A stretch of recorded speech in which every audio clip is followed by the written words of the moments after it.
Imagine being pregnant, alone in the desert, and suddenly hearing the voice of God. This isn't just a story, it's the life-changing experience of Hagar, a woman whose journey will challenge everything you thought you knew about faith and survival. By the end of this video, you'll see why Hagar's story is more relevant today than ever before, and we'll conclude with a powerful prayer that might just transform your own life. But first, let's uncover the hidden lessons in this bondwoman's extraordinary journey. Hagar's story begins in the shadows of one of the Bible's most famous couples, Abram and Sarai. But who was this woman, and how did she end up in their household? Hagar was an Egyptian, likely acquired by Abram and Sarai during their brief stay in Egypt. Picture this: a young woman, torn from her homeland, thrust into a foreign culture. She wasn't just any servant. She was Sarai's personal maidservant, a position of trust and intimacy. But Hagar's role was about to become far more complicated. In those times, it was common for a wife unable to conceive to offer her maidservant to her husband as a surrogate. This practice, while strange to us today, was Sarai's desperate attempt to fulfill God's promise of offspring to Abram. Imagine Hagar's position, a slave with no rights of her own, suddenly elevated to bear the child of her master. It's a scenario ripe with tension and conflicting emotions. Was she honored? Afraid? Did she have any choice in the matter? The Bible doesn't tell us Hagar's initial feelings, but her later actions speak volumes about her character. Hagar's name in Hebrew means flight or stranger, which beautifully foreshadows her journey. She was a foreigner in more ways than one, an Egyptian in a Hebrew household, a servant in a master's bed, a pagan surrounded by worshippers of a new god. Despite her lowly status, Hagar would become a pivotal figure in biblical history. Her story intertwines with the founding narrative of not one, but two great nations. Through her son Ishmael, she would become the matriarch of the Arab people, while her connection to Abram links her to the lineage of Israel. Hagar's tale is one of survival against all odds. It's a story that resonates with anyone who has ever felt like an outsider, anyone who has faced seemingly insurmountable challenges. As we delve deeper into her journey, we'll see a woman of remarkable strength, a mother's fierce love, and the unexpected grace of a God who sees and cares for the outcast. In Hagar, we find a testament to human resilience and divine providence. Her story challenges us to look beyond social status and see the inherent worth in every individual. It reminds us that no one is beyond the reach of God's care, even when they feel most alone and abandoned. The triangle of Sarai, Abram, and Hagar is a tale of human ambition, divine promises, and the messy reality of relationships. At its core, this story revolves around God's promise to Abram that he would become the father of many nations. But there was a problem. Sarai was barren, and both she and Abram were well past childbearing age. Enter Hagar. In a moment of impatience and desperation, Sarai proposed a solution common in their culture. She offered her maidservant, Hagar, to Abram as a surrogate.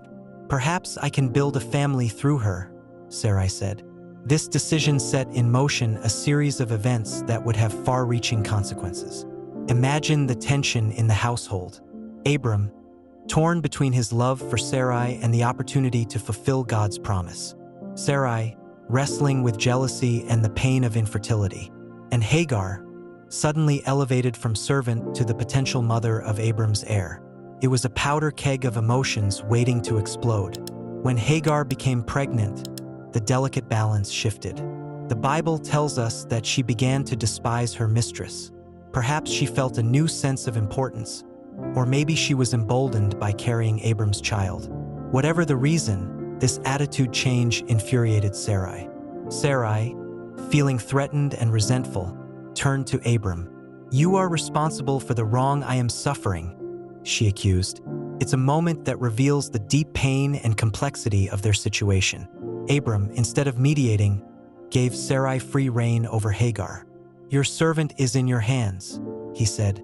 "Do with her whatever you think best." This response set the stage for Hagar's mistreatment. Sarai dealt with her harshly, so harshly that Hagar fled into the desert. It's a stark reminder of the vulnerability of her position. A pregnant woman, alone and desperate, choosing the dangers of the wilderness over the cruelty in Abram's household. The complicated dynamics between these three individuals reflect timeless human struggles, the pain of unfulfilled desires, the temptation to take matters into our own hands rather than waiting on God's timing, and the consequences of treating people as means to an end rather than as individuals with their own worth and dignity. This part of the story challenges us to examine our own relationships.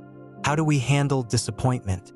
Do we sometimes mistreat others when we feel threatened?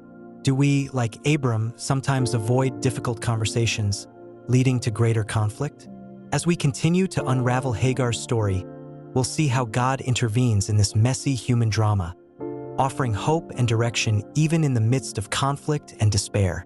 It's a powerful reminder that even when human relationships fail us, God's love and care remain constant. Hagar's flight into the wilderness marks a pivotal moment in her story. Pregnant, alone, and fleeing from Sarai's harsh treatment, she found herself by a spring in the desert. This wasn't just any desert, it was on the way to Shur, a place between Canaan and Egypt. Perhaps Hagar, in her desperation, was attempting to return to her homeland. Imagine the scene.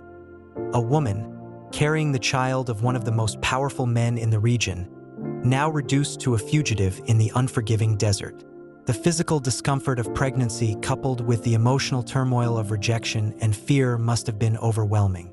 It's in this moment of utter vulnerability that something extraordinary happens.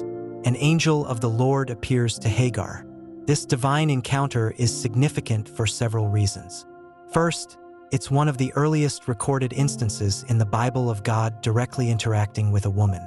Second, Hagar is not an Israelite, she's an Egyptian slave. This shows that God's concern extends beyond the chosen people to include the marginalized and the outsider. The angel addresses her by name, Hagar, servant of Sarai. This simple greeting acknowledges both her identity and her social status. It's a reminder that God sees us fully, knowing both our individual worth and our circumstances. The angel then asks her two probing questions. Where have you come from, and where are you going? These aren't just geographical inquiries. They're existential questions that force Hagar to confront her situation. Where has she come from? A place of servitude, yes, but also a place of provision and protection. Where is she going? Into uncertainty, possible death in the desert. Hagar's honest response, I'm running away from my mistress Sarai, reveals her desperation and her inability to see a way forward. It's a cry of helplessness that many of us can relate to in our darkest moments. The angel's response is both challenging and comforting. He instructs her to return and submit to Sarai, a daunting command given the circumstances she fled. But this difficult instruction comes with a promise. I will increase your descendants so much that they will be too numerous to count. This promise echoes the one given to Abram, linking Hagar's future to the grand narrative of God's plan. Her son, the angel reveals, will be named Ishmael, meaning God hears, because the Lord has heard of her misery. The encounter concludes with Hagar giving a name to the God who spoke to her. You are the God who sees me. In a world where she was often invisible, a slave, a foreigner, a woman, Hagar experiences the profound reality of being truly seen by God. This desert encounter transforms Hagar's understanding of her situation. She's no longer just a mistreated slave, but a woman with a divine promise.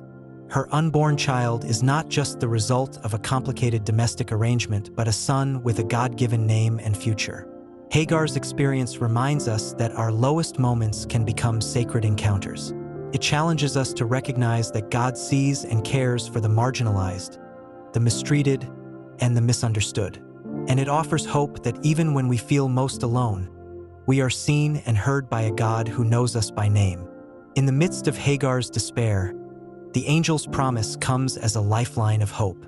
This divine message not only changes the trajectory of Hagar's life, but also offers profound insights into God's character and his plans for those who seem forgotten by the world. The angel's words to Hagar are both a command and a promise. Go back to your mistress and submit to her. At first glance, this instruction might seem harsh. After all, Hagar had fled from mistreatment. However, this command comes with an extraordinary promise that transforms its meaning. "I will increase your descendants so much that they will be too numerous to count." This promise echoes the covenant God made with Abram, extending a similar blessing to Hagar and her unborn child. It's a powerful reminder that God's blessings aren't limited to those we might consider worthy or chosen. Even in her status as a slave and an outsider, Hagar receives a promise of legacy and significance. The angel continues, providing specific details about the child Hagar carries. "You are now pregnant and you will give birth to a son. You shall name him Ishmael, for the Lord has heard of your misery." The name Ishmael means "God hears," a perpetual reminder of this encounter and God's attentiveness to Hagar's suffering. This naming is significant. In ancient Near Eastern culture, the right to name a child typically belonged to the father or the patriarch of the family. By instructing Hagar to name her son, God is granting her a level of authority and recognition that her social status would typically deny her. The angel then prophesies about Ishmael's future. "He will be a wild donkey of a man.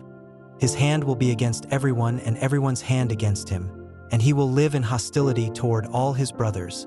While this might sound negative to modern ears, in the ancient context, it was a promise of strength, independence, and survival against odds, qualities that would ensure the fulfillment of the promise of numerous descendants. This encounter doesn't just offer hope for Hagar's future. It radically alters her understanding of God. She responds by naming the place of this revelation. "You are the God who sees me." In Hebrew, she calls God El Roi, the God who sees. This name doesn't appear anywhere else in the Bible, making it Hagar's unique contribution to our understanding of God's nature. For Hagar, who had likely felt invisible and disposable, to be seen by God was revolutionary. It meant that her suffering mattered, that she mattered. This revelation of God as the one who sees the afflicted and responds to their cries becomes a cornerstone of faith for many who feel overlooked or marginalized. The promise to Hagar also serves as a reminder of God's complex and far-reaching plans. While Ishmael would not be the child of the covenant promise to Abram, he and his descendants would play a significant role in the broader biblical narrative and in world history. This encounter challenges us to broaden our understanding of God's work in the world. It reminds us that God's care and promises extend beyond our expectations and social boundaries. It encourages us to look for the divine hand at work in unexpected places and people. Hagar's story, illuminated by this angelic promise, invites us to trust that even in our darkest moments, we are seen, heard, and held in a divine plan larger than we can comprehend. It calls us to extend that same recognition and care to those who, like Hagar, might feel unseen and unvalued in our world today. Hagar's return to Abram's household marks the beginning of a new chapter fraught with tension and rivalry. Obedient to the angel's command, she goes back to face the very situation she had fled. Imagine the mix of emotions: fear, resentment, but also a glimmer of hope fueled by the divine promise she carried.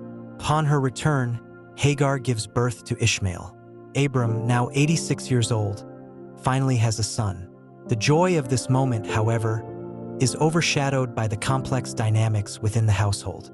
Sarai, still childless, must watch as her maidservant raises the child she had hoped would fulfill God's promise to Abram. For the next 13 years, we can only imagine the daily struggles and silent conflicts that permeated their lives.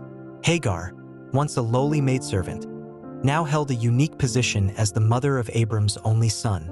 This elevation in status likely fueled Sarai's resentment and jealousy. Ishmael, growing up in this environment, must have sensed the underlying tensions. As Abram's firstborn, he would have been treated with special care and attention, further straining the relationship between Hagar and Sarai. The boy likely formed a strong bond with his father, who Scripture tells us loved him dearly. The situation takes a dramatic turn when God appears to Abram again, reaffirming his covenant and changing Abram's name to Abraham and Sarai's to Sarah. God promises that Sarah will bear a son, despite her advanced age. This news, while joyous for Abraham and Sarah, must have sent shockwaves through the household. For Hagar, this divine announcement threatened everything. The elevated position she and Ishmael had enjoyed for over a decade was suddenly in jeopardy. The promise she had received in the desert, that her descendants would be too numerous to count, seemed to clash with God's plan for Sarah's future son. When Isaac is born, the rivalry reaches its peak. Sarah's joy at finally having her own son is mingled with a fierce protectiveness. The celebration of Isaac's weaning becomes the flashpoint for the final confrontation. Sarah sees Ishmael mocking, a term that could mean anything from innocent play to malicious teasing. Whatever the case for Sarah, it's the last straw. Sarah demands that Abraham cast out Hagar and Ishmael. Get rid of that slave woman and her son, she insists. For that woman's son will never share in the inheritance with my son Isaac. Her words reveal the depth of the division that has grown over the years. Abraham, caught between his love for Ishmael and his commitment to Sarah and Isaac, is deeply distressed. It's a poignant reminder that even those chosen by God face painful family conflicts and impossible decisions. This period in Abram's household serves as a cautionary tale about the consequences of trying to force God's hand or fulfill divine promises through human schemes. It highlights the pain that can result from polygamy and treating people as possessions rather than individuals with their own dignity and worth. Yet, amidst the human drama, we see God's continued involvement. He remains faithful to his promises to both Abraham and Hagar, working out his purposes even through flawed human actions and decisions. This part of the story challenges us to trust in God's larger plan, even when circumstances seem to contradict his promises. It also reminds us of the lasting impact our decisions can have, not just on our own lives, but on generations to come. The rivalry between Sarah and Hagar, Isaac and Ishmael, would echo through history in the relations between their descendants. As we reflect on this chapter of Hagar's life, we're invited to examine our own hearts. Do we, like Sarah, sometimes let jealousy or fear drive us to mistreat others? Do we, like Hagar, struggle with pride when our position seems elevated? The story calls us to compassion, humility, and trust in God's ultimate plan, even in the midst of family strife and personal conflict. The moment of Hagar and Ishmael's expulsion from Abraham's household is one of the most heart-wrenching scenes in the Bible. It's a culmination of years of tension, rivalry, and conflicting promises, resulting in a painful separation that would have far-reaching consequences. The catalyst for this final banishment comes during the celebration of Isaac's weaning, a significant milestone in ancient Near Eastern culture. Sarah observes Ishmael mocking or playing with Isaac. The Hebrew word used here, metzachek, is ambiguous and could indicate anything from innocent play to malicious teasing. Whatever the exact nature of Ishmael's actions, for Sarah, it's the final straw. Sarah's reaction is swift and severe. She demands that Abraham get rid of that slave woman and her son. Her words are harsh, refusing even to use Hagar and Ishmael's names, reducing them to their social status. Sarah's fear is clear. She wants no chance that Ishmael might share in Isaac's inheritance. Abraham is deeply distressed by this demand. The Bible tells us that this matter grieved Abraham greatly because it concerned his son. This glimpse into Abraham's emotions reveals the love he had for Ishmael, despite the complicated circumstances of his birth. Abraham is caught in an impossible situation, torn between his firstborn son and the son of promise. It's at this point that God intervenes, speaking to Abraham. Do not be so distressed about the boy and your slave woman. Listen to whatever Sarah tells you, because it is through Isaac that your offspring will be reckoned. This divine instruction must have been difficult for Abraham to hear, yet it comes with a reassurance. I will make the son of the slave into a nation also, because he is your offspring. Early the next morning, Abraham takes action. He gives Hagar bread and a skin of water, places the child on her shoulders, and sends them away. The brevity of this description belies the emotional weight of the moment. Imagine Abraham's pain as he sends away his son, knowing he might never see him again. Consider Hagar's fear and confusion, once again cast into the wilderness, but this time with a child to care for. The symbolism of the bread and water is poignant. It's provision, yes, but minimal. It's a stark contrast to the abundance they would have enjoyed in Abraham's household. This meager supply emphasizes the precariousness of their situation and the harshness of their banishment. As Hagar and Ishmael walk into the desert of Beersheba, they carry with them shattered dreams and uncertain futures. Hagar, once elevated as the mother of Abraham's firstborn, is now back to her status as a rejected slave.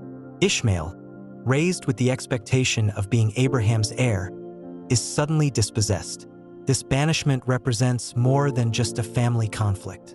It's a pivotal moment in the fulfillment of God's promises to both Abraham and Hagar. For Abraham, it's a step towards the covenant being carried through Isaac. For Hagar, it's the beginning of the fulfillment of God's promise that Ishmael would become a great nation. The story of this banishment challenges us on multiple levels. It raises questions about family, favoritism, and the sometimes painful paths of divine providence. It confronts us with the reality that following God's plan can involve heart-wrenching decisions and separations. Yet, even in this moment of apparent abandonment, we're reminded that God sees and God provides. As Hagar and Ishmael step into the unknown, they're not beyond God's sight or care. Their story is far from over, and God's promises to them are still in effect. This episode serves as a somber reminder of the long-lasting consequences of our decisions and the complex interplay between human choices and divine plans. It calls us to empathy for those who find themselves outcast or rejected, and it challenges us to trust in God's larger purpose, even when the immediate circumstances seem dire. As Hagar and Ishmael wander in the desert of Beersheba, their situation quickly becomes desperate. The bread is consumed, the water skin emptied, and the harsh reality of their banishment sets in. The Bible paints a poignant picture of their plight. Hagar places Ishmael under a bush, unable to watch what she believes will be his death, and sits down about a bowshot away. This moment echoes Hagar's first flight into the wilderness, but with a crucial difference. Now, she's not alone but responsible for a child, her son, who she's forced to watch suffer. The emotional weight of this scene is palpable. Hagar's anguish is evident as she lifts up her voice and weeps, a mother's cry of despair in the face of seemingly inevitable tragedy.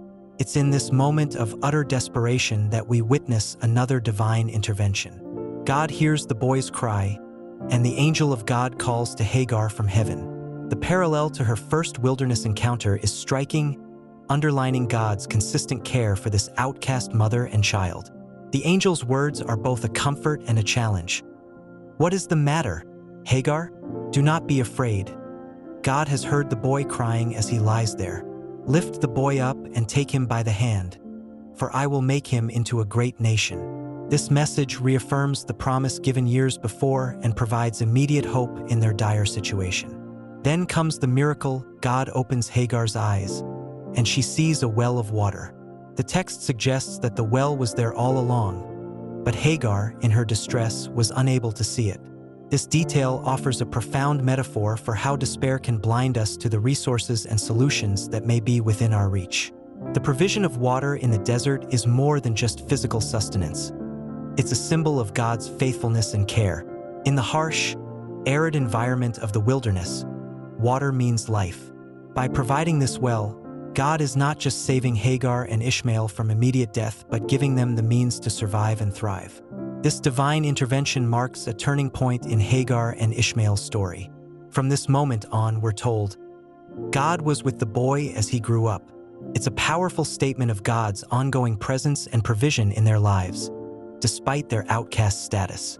The narrative goes on to describe how Ishmael lives in the desert and becomes an archer. These details paint a picture of adaptation and survival, fulfilling the earlier prophecy that he would be a wild donkey of a man. Ishmael doesn't just survive. He thrives in an environment that would be hostile to many. Furthermore, we learn that Hagar gets a wife for Ishmael from Egypt, her homeland. This detail shows Hagar's continued influence in her son's life and her efforts to secure his future. It also creates a link back to her origins, suggesting a kind of homecoming, even in exile. This episode in Hagar and Ishmael's journey offers several profound lessons. First, it reminds us that God's care extends to those who seem forgotten or cast aside by society. Hagar and Ishmael, rejected by Abraham's household, are not rejected by God. Second, it illustrates the theme of the God who sees that was established in Hagar's first wilderness encounter. Even when all seems lost, God is watching and ready to intervene. Third, it demonstrates how God's promises come to fruition, even through circumstances that seem to contradict them. What appeared to be a death sentence becomes the beginning of the fulfillment of God's promise to make Ishmael a great nation. Lastly, this story challenges us to trust in God's provision, even in our darkest moments. Like Hagar, we may find that the resources we need are closer than we realize, if only we have eyes to see them. The image of water in the wilderness becomes a powerful symbol of hope, divine provision, and new beginnings. It reminds us that even in the driest deserts of our lives, God can provide unexpected springs of renewal and life. Hagar's story doesn't end in the wilderness. Her legacy extends far beyond her personal narrative, influencing religious thought and cultural identity for millennia. As the mother of Ishmael, Hagar becomes a pivotal figure in the history of the Arab people and in Islamic tradition, while her spiritual journey resonates with people of various faiths. In Islamic tradition, Hagar, known as Hajar, is revered as the mother of Ishmael, Ismail, who is considered a prophet and ancestor of Muhammad. The story of her search for water in the desert is commemorated in the Hajj pilgrimage, where millions of Muslims reenact her desperate run between the hills of Safa and Marwa. This ritual, known as Sa'i, transforms Hagar's personal struggle into a powerful symbol of faith, perseverance, and divine provision. The well that God revealed to Hagar is believed by Muslims to be the Zamzam well in Mecca, a source of blessing and spiritual significance. This connection elevates Hagar's experience from a historical event to a foundational moment in Islamic spirituality. In Jewish and Christian traditions, while Hagar's role is less central, her story offers profound insights into God's character and human faith. She is often seen as a symbol of the outsider who encounters God's grace. Hagar's naming of God as El Roi, the God who sees, has become a touchstone for those who feel marginalized or overlooked. Feminist theologians and scholars have found in Hagar a powerful figure for re-examination. Her story raises questions about patriarchal structures, the treatment of women and slaves in ancient societies, and the complex dynamics of blended families. Hagar's resilience in the face of adversity and her direct encounters with the divine have made her a symbol of empowerment for many women. In African American religious thought, particularly during the era of slavery and its aftermath, Hagar's story resonated deeply. Her experience of bondage, flight, and divine deliverance paralleled the African American experience, making her a figure of identification and hope. The image of Hagar as a single mother, cast out but ultimately supported by God, spoke powerfully to the experiences of many Black women. Ishmael, Hagar's son, becomes the ancestor of 12 princes, fulfilling God's promise to make him a great nation. This aspect of Hagar's legacy connects her to the broader narrative of God's work in human history, showing how divine promises can be fulfilled in unexpected ways. In modern interfaith dialogues, Hagar's story serves as a point of connection between Abrahamic religions.